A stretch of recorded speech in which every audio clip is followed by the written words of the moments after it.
So sa normal line, ay gagamitan natin ng ang slope ng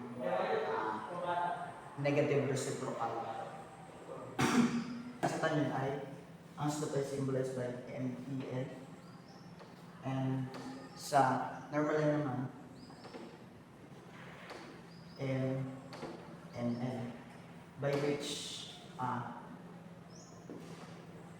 MPL is inversely negative reciprocal to M and L.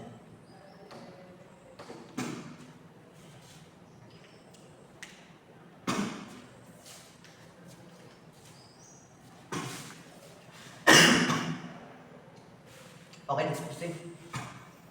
So we have the slope here, slope of the tangent line, that is equal to, and the slope of normal line, that is equal to negative 1 over 12. So hanapin na natin using pa rin itong formula. So we have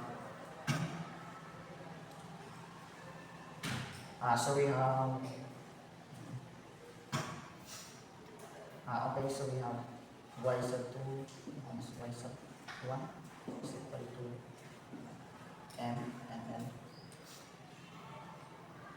x sub 2 minus x sub 1.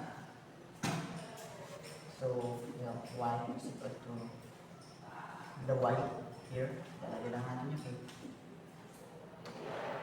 y minus a equals yung slope of normal line, which is negative 1 over 12 times x minus 2. Same pa rin naman yung mga gilid eh. So compute na natin. This will be negative x over 12 minus, okay, negative times negative, that is positive, 2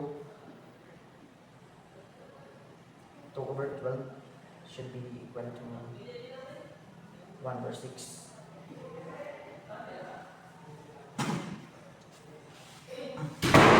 So now let's simplify natin. Y is equal to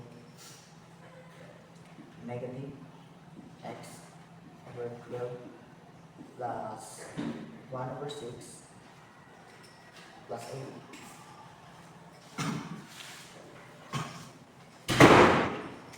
So ipagsasama natin yung may magkapartner, which is itong dalawa. So 1 is equal to negative x over 12 plus, gawin natin fraction.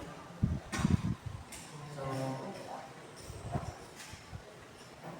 8 and 6, 24.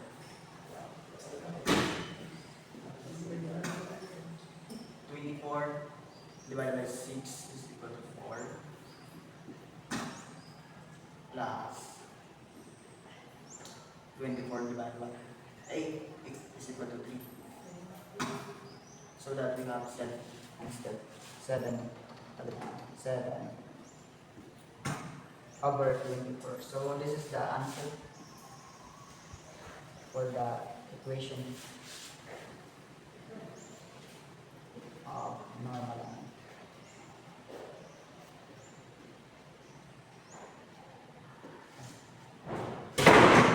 And this is the tangent line.